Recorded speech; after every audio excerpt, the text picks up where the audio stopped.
Julian is a hero who defeated the Demon King in another world. Apparently, he was summoned by a goddess to save her crumbling world. Since he completed the mission, she was ready to send him back to his original world. The crazy part is that during the 20 years he spent there, no time passed in his own world. This means he will return to the exact moment he was summoned. However, once he's back, he will lose all memories of those 20 years. But don't think the goddess just sent him back without a proper reward. She gave him a fragment of godly power, though she was vague about what it actually meant. She just said some mystical jargon and then sent him back. When Julian wakes up in his original world, he has no memory of his adventures. He thinks it's just a normal day. He checks his phone and sees many messages from his manager. Julian is in trouble. He skips breakfast and rushes through the streets like his life depends on it. Soon, he faces the anger of his manager, who's furious because Julian is late. Julian can't do much but keep his head down and take the blame. He goes back to work, feeling disillusioned like any tired office worker. This job isn't enough, especially since he struggles to pay overdue rent. He has to figure out how to juggle multiple part-time jobs just to survive. If only he had awakened earlier, things could have been different. Just as he thinks this, a system window pops up with a message. He has unlocked a unique broken trait called Skill Master. Yes, Julian is finally awakened. Here's some background. People like Julian who are awakened are called users. 5 years ago, augmented reality, like a fantasy world, started taking over the real world. Fields, monster-filled zones appeared everywhere, and the world began revolving around the resources from these fields. Users get powers to explore and fight monsters inside the fields. Even small tasks in these fields can earn enough money to survive. That's why everyone wants to be a user. It's risky, but the rewards are tempting. There's more to gain than danger.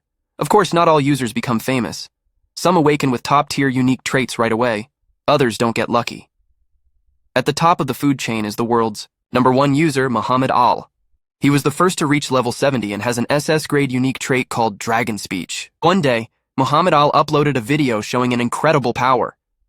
The video showed him casting a spell called Meteor Rain, a destructive magic that can wipe out countless enemies instantly. Everyone watching was amazed. This kind of power is every mage's dream. The field he destroyed was A-grade, almost impossible to clear alone even at level 70. The meteors destroyed everything, including monsters that could easily destroy cities. At the end of the video, Muhammad Al issued an open challenge. Anyone who can show magic more spectacular than Meteor Rain will win a rare artifact called the Elemental Ring. It's the only publicly known SS-grade artifact and the ultimate prize. In a cafeteria, 2 users talked about the challenge. They were disappointed. The challenge seemed impossible.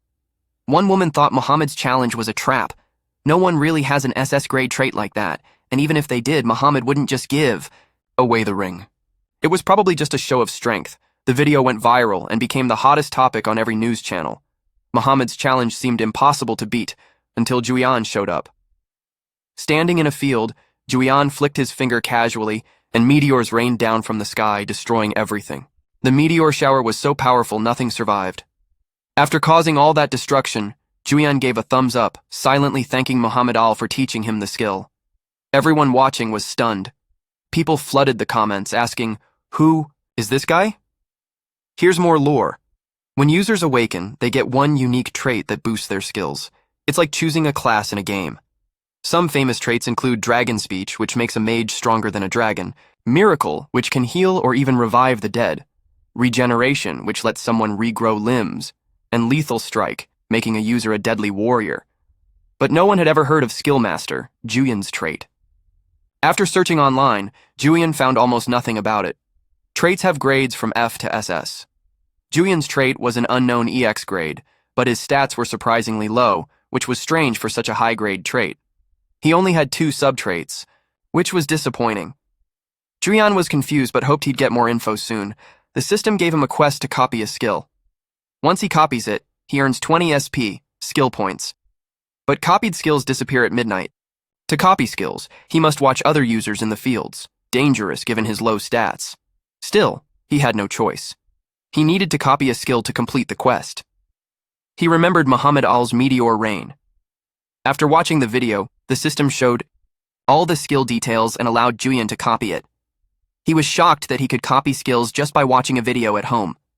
After winning the challenge with this skill, Julian's face was all over the news. Muhammad smiled, but his secretary, worried about giving away the elemental ring so easily. Muhammad didn't care about the ring.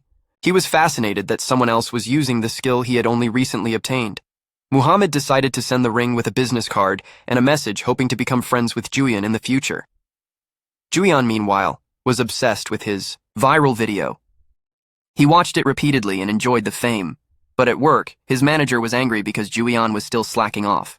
Julian sighed deeply, knowing he hadn't gained much besides the fame. Though he had awakened, Julian still struggled to make ends meet. He dreamed of being as strong as Muhammad Ali and living comfortably. Suddenly, a comment appeared from Muhammad Ali under his video, promising the reward he deserved. The internet exploded with excitement, and Julian couldn't believe it. Later, Julian sat stiffly beside a secretary who delivered the elemental ring and even drove him home in a luxury car. Julian was shocked and stared at the ring in disbelief. The system showed the ring's stats were incredible, with every stat at a high level. Julian realized this ring gave him a real chance to train seriously. Hunting monsters was the only way to level up, but he had no money for proper armor. Although his viral video brought revenue, he couldn't withdraw it without verifying his identity. He thought of a loophole. Instead of going into the dangerous fields, he would set up a healing station outside. Healing is a lucrative job, as hunters always need healers before entering fields. Julian copied a C-grade healing skill that could heal fractures, amputations, and status ailments. He charged a lot for each service, earning good money. One day, while waiting outside a field, a scary man rushed up carrying a badly injured woman. Julian froze but then agreed to heal her after the man paid up. The injury was terrible, but Julian used his healing skill to help. After work, Julian was exhausted but grateful. This was better than his old counter job. Now, he could focus on earning skill points and leveling up. A tutorial quest told him to upgrade his passive income subtrait, which gave him 10 SP every 24 hours. Upgrading it would reward him with even more SP and a new subtrait.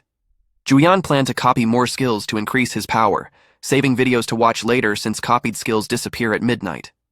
He organized his videos, focusing on useful skills, like body hardening and teleportation. After watching, he cleaned up his food and felt full but happy. He registered as a healer with the user association, knowing his value was rising. The next day, the woman he healed came by to thank him. She was fully recovered and asked if he wanted to join her party as a healer. Julian declined because his level was too low, but eventually accepted when she showed her confidence and charms. Just then, a wounded man was dragged out of the field needing urgent help. Julian healed him quickly, earning more money, though invited again to join the party. Julian declined, worried about the dangers of the fields. He knew he needed to grow stronger first. As he walked away, he dreamed of becoming a top mage like Muhammad Ali. Thanks to his passive income, Julian earned 10 SP and planned to invest it in upgrade. Now he'll get 50 SP for free instead of 10 without even lifting a finger. Talk about living life. With that settled, he checks on the quest reward he gained. It nets him another 100 SP and grants him the ability to inherit the unique trait of whatever skill he copies. Now would be a good time to discuss the specific traits in this world, as they represent a player's tendency to use an ability. Normally, the players or users are allowed to use skills after acquiring them from skill books. That's a strict rule for all. But the potency of every skill differs based on the talent of the user. For example, if your average Joe had no innate traits, his fireball would pale in comparison to someone who has an affinity for flames. Because of this, mastering multiple skills is considered pointless, as without the original talents of the player, the skill is vastly underpowered. The only difference is the skill he copied from Muhammad from the video, but that's because it was the system's way of showing him how things worked. But with his new bestowal ability, any skills he copies will also inherit the traits of the original player. This means his copied skill will match the output of the real one. However, he doesn't get what the word random implies from all of this. So he wants to test out a few things to be certain of how his powers work in detail. For now, he thinks it's a good opportunity to exit his life of being a freelancing healer. Jean receives a tutorial quest to hunt down monsters using his copied skill. This way he can level up and upgrade better versions of the same ability. His quest demands that he take down at least 20 monsters, and it's going to net him a total of 200 points for doing so. The sheer timing of it is way too coincidental to the point our boy is wondering if some god is out there watching him and responding to his every demand. Anyway, since it's a hunting quest, he needs a skill suitable for use. So he scrolls to a video demonstrating a fire skill and wonders if he should steal that for practice. Bro is out here stealing Sasuke Uchiha's most spammable jutsu. Jian doesn't share high expectations and acts like he's trying stuff out for the fun of it. Initiating his copy skill, he obtains an E-ranked fireball. It's a pretty simple skill with a simple cost. Just like the system told him, he also obtained the ignition trait as a byproduct, allowing him access to a greater effect. Yeah, at this point he really thinks he's being watched because he's practically getting stuff for free. Anyway, our boy steps into the sheep farm entrance where the field entrance is located. He observes the dimensional gap and wonders if it is the division between field and reality. Julian decided to go all out and purchased equipment just to be safe. Entering the field, he welcomes his new life as a hunter instead of a shitty healer. Meanwhile, Juan ends up popular on the forum as the fire psycho who slaughters low-level mobs. They saw him going crazy killing monsters all on his own, so a bunch of greedy losers reached out to him and even tried inviting Jian to their guild. Our boy can't help but act nonchalant, reminding them that he's already rejected an offer from a top-tier S-rank baddie, which is hilarious when you remember how he ran away with a face that screamed depression. Also, he doesn't quite remember, laughing while hunting down the monsters. Once again, it's quite funny because in the actual battle, Bro starts giggling his ass off like a villain executing his enemies. Julian suddenly remembers that and thinks that his excitement must have clearly gotten the better of him. Defeating the monsters earns him the SP points he needed and also reduces the usage cost of his copy skill. It's a good thing because Jian had been looking for something that could help him keep on hunting with the reduced costs. Browsing the community forum, he learns about a raid post about an obsidian bear boss field. From the comments, they're expressing shock at how the fire psycho defeated the obsidian bear without any equipment while still being at a low level. At the same time, Jian reflects that he was only able to do that because he spammed fireballs and didn't require much else. An enlightenment hits him like a truck kun hitting isekai protagonists. Bro remembers that he received a gift from the strongest ranked user Muhammad, who he is still indebted to for the ring. Let's go back a few days and see what became of the battle against the obsidian bear raid. The boss monster was going ballistic on them, causing the tanks to jump at the front and handle its rage. They wanted the mages to stay safe at the back in the meantime. Since our boy received a quest to defeat the boss monster, he was pretty happy about it, especially with the promise of earning 500 story points. The weird-looking obsidian bear was terrorizing the party until Juan gave its body a gentle tap from a fireball, doing massive amounts of damage. The party leader was shocked immediately, taking notice of the fire mage who acted like it was no big deal. The enraged bear was continuously hit with fireballs until it was knocked down. The rest of the party was shocked, questioning if the fight was over. But to their horror, the obsidian bear roared loudly, unleashing its A-ranked skill which decreased all of their stats. The berserk state is a second state of this boss, despite the fact that they dealt heavy damage to it already. Unfortunately, the players are so weakened because of the debuff that they can barely stand in place. The obsidian bear then focuses its wrath on attacking the group leader, who can barely defend with his sword, while the rest of his team is practically useless under the nerfs, all except for one, that is. The system grants Jian an additional quest to copy the boss's skill. And just for this demonstration, he's given a free copy slot to execute it immediately. Thanks to the system's built-in appraisal effect, he can also inspect the monster's skill before copying it. Details of the obsidian bear's roar are presented before his eyes, and he immediately activates the copying effect for it. Jian inherits the boss monster's skill, which comes with an added nerf of randomly deleting an aspect of its ability. So it removes the condition requiring 50% health and allows him full use of the rest of the effects. Julian is genuinely baffled that he can use the skill without any costs or conditions in place, making it no different from a hack. Knowing that the skill will be depleted by midnight, he makes use of the opportunity and unleashes his own version of the obsidian bear's roar. Julian's usage of the obsidian bear's roar instantly stunlocks all of his companions in a state of decreasing stats. The group suspects that the bear let out another roar when in reality it was actually our boy. Unfortunately, it turns all of their stats down only to reward Julian on his own by buffing all of his stats by 9. Now that's a hack. As for the cute-looking bear up ahead, our boy casually walks up to the furry beast unafraid of anything in his path. Pointing a finger to the heavens with a smirk, This guy creates a blazing gigantic fireball and then unleashes its wrath upon the bear that gave them so much trouble. The group is left completely flabbergasted by the sight of Julian destroying the obsidian bear. With the defeat of the field boss monster, our boy levels up twice and also gets to keep the copied skill. But this special occurrence only happened because of the tutorial quest showcasing him that he can copy skills from bosses as well. It rewards him with a total of 700 SP points too, which is amazing. As you can imagine, Julian's living the life with his new powers. Shortly after the defeat of the creature, his group roars in celebration, chanting how he looked so cool taking care of the field boss all on his own. The scene reminds our hero of the time when he killed the demon lord in the foreign realm. The system absorbs the obsidian bear's soul and also increases our boy's stats. The whole soul thing is actually new to Jian, as he'd only heard of it until now. Let's discuss it in detail. Boss monsters are usually 10 levels higher than the level of an average field, which means if someone tries to use a high-level player to kill the boss for them, the field recognizes it and immediately causes the corpse to disappear. With the corpse gone, you can't obtain any valuable drops, which means that smurfing doesn't reward you. Now, the real reason players actually love to hunt down field bosses basically boils down to one simple fact, and that is they want a boss item to drop, which happens in our lucky case as one of the dudes discovers the obsidian bear's drop. Item drops make the player's efforts worth it, and then the corpse of the boss they defeated is also sold for a pretty good price. But aside from that, our boy is geeking out over the fact that his strength stat was boosted. The best part about raid participation is that upon completion of the raid and the defeat of the boss, each of them gets a permanent stat increase. Julian's party is heads over heels for our boy for completing the raid so casually. They explicitly state that he's the reason for their victory. The raid leader mentions how he was fully expecting his group to suffer a ton of injuries right after the obsidian bear went berserk. But it's thanks to our boy's efforts that they won't have to worry about that anymore. Interacting with the status window, the party leader inspects the boss item that was dropped. Though it is valuable, it comes with an activation condition requiring the player to be at least below 30% health, which also means you're going to be standing on your last leg. Anyway, the raid leader states that the drop items will all be distributed according to the player association's judgment. However, one ugly dude wants to buy the boss item on the spot and is ready to pay some ridiculous price for it.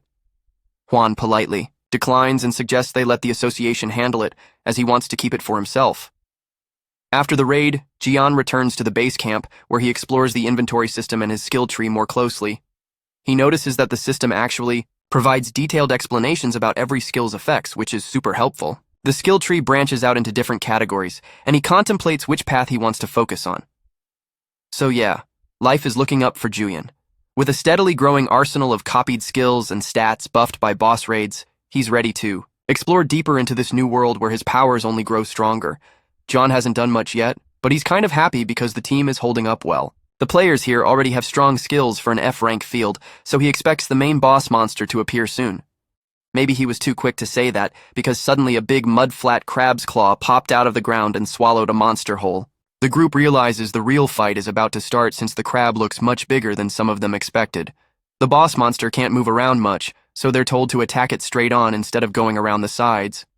Meanwhile, Julian is amazed when he sees the crab's skill details. He's found a rare, unique skill jackpot. Right after entering the field, the boss monster shows its power and scares the weaker players. It's funny because the crab can actually change direction and move differently than the team expected. Julian guesses the crab's special skill is a permanent passive that boosts its stats when it gets buffs or debuffs. This really excites him, since he can try using that skill himself.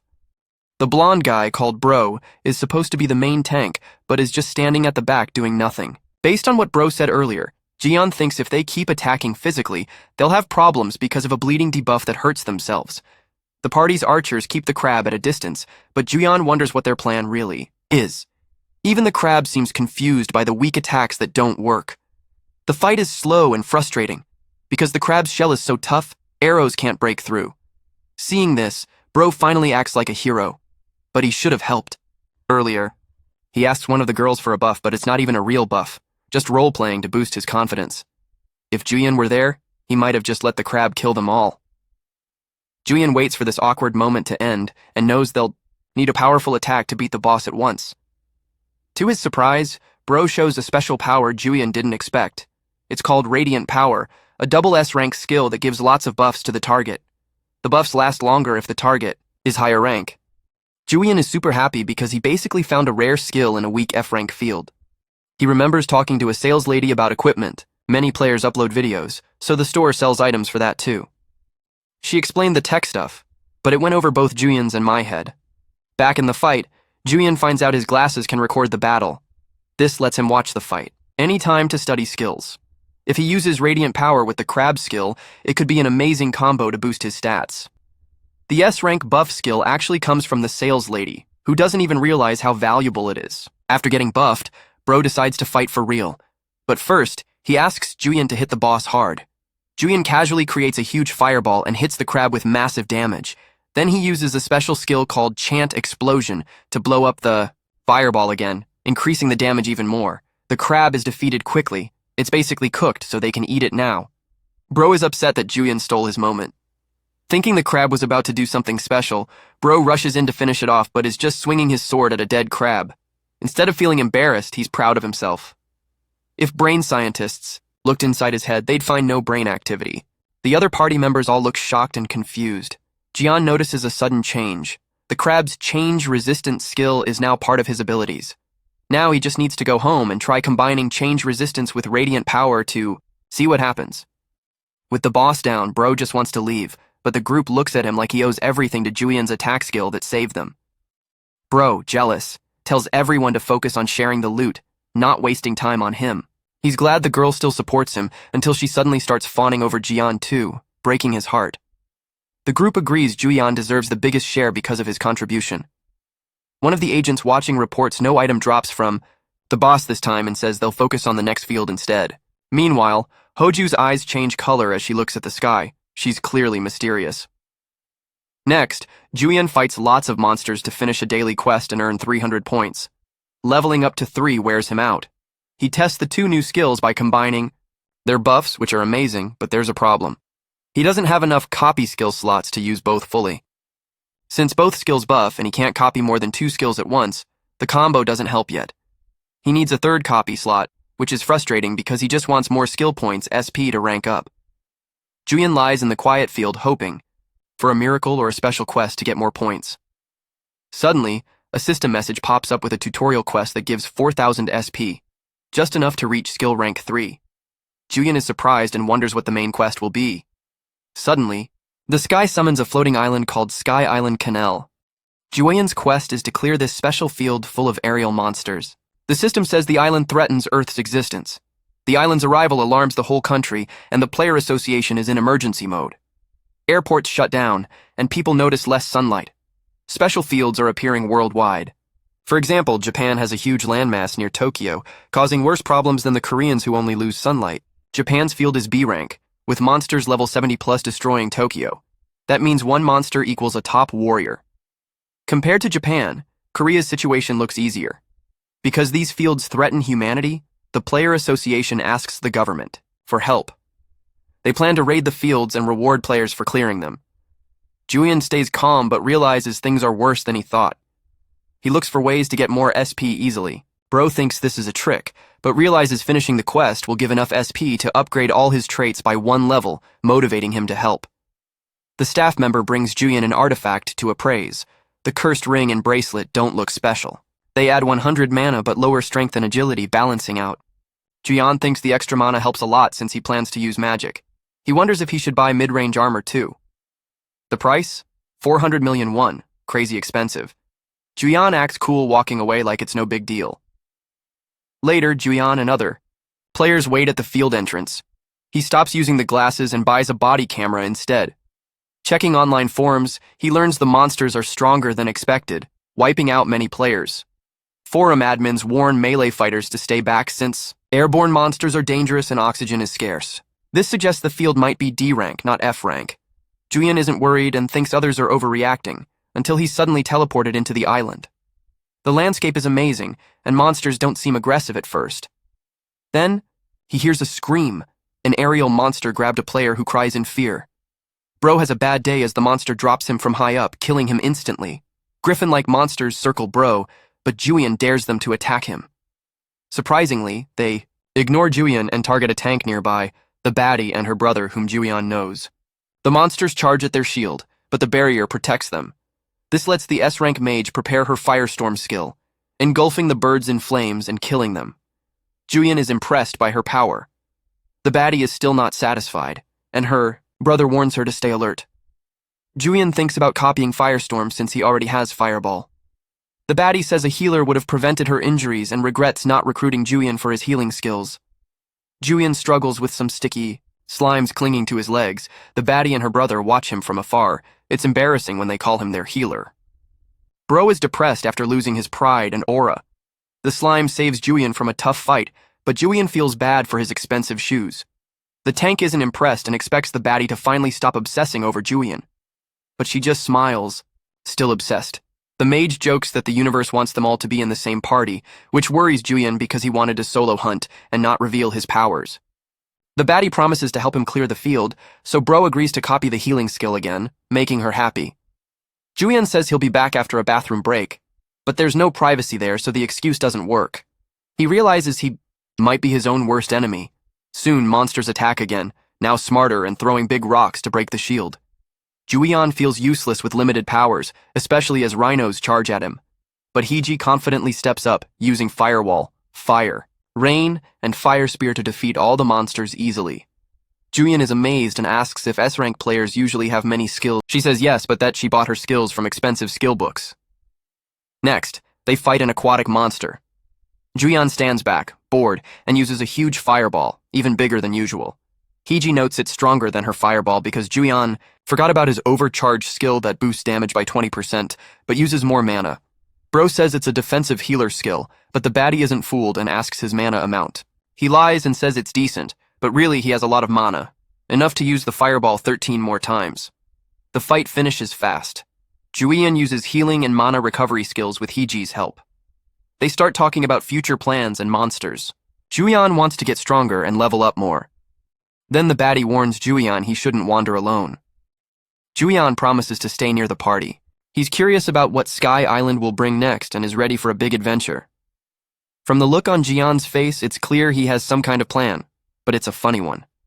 He literally tells everyone to run the heck away while they still can.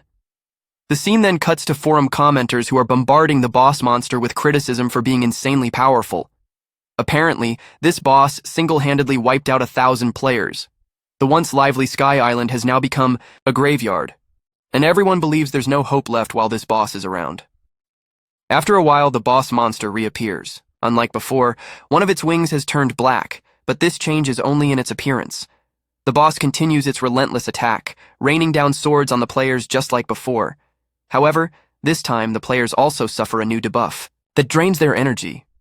Remember those cute little slime balls from earlier? Well, maybe it was a good idea to kill them, because they've now spawned hideous bug-eyed monsters that mercilessly slaughter weakened players.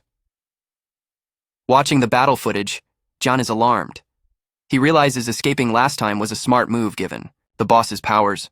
He understands he doesn't have time to waste, especially with the boss's debilitating debuff in play. Suddenly, Hiji calls out to greet the healer and asks if Jian tried raiding the Sky Island again after they left. Of course, Jian hasn't. He's not ready. But there's no time to waste because the special fields are affecting their entire planet. Worst of all, like in Japan, monsters are evacuating the Sky Island and wreaking havoc in the cities. Seoul is in grave danger, and things are only going to get worse. Hiji reveals they've formed a large team specifically to fight the boss monster and asks if Jian will join them. This news cheers Jian up.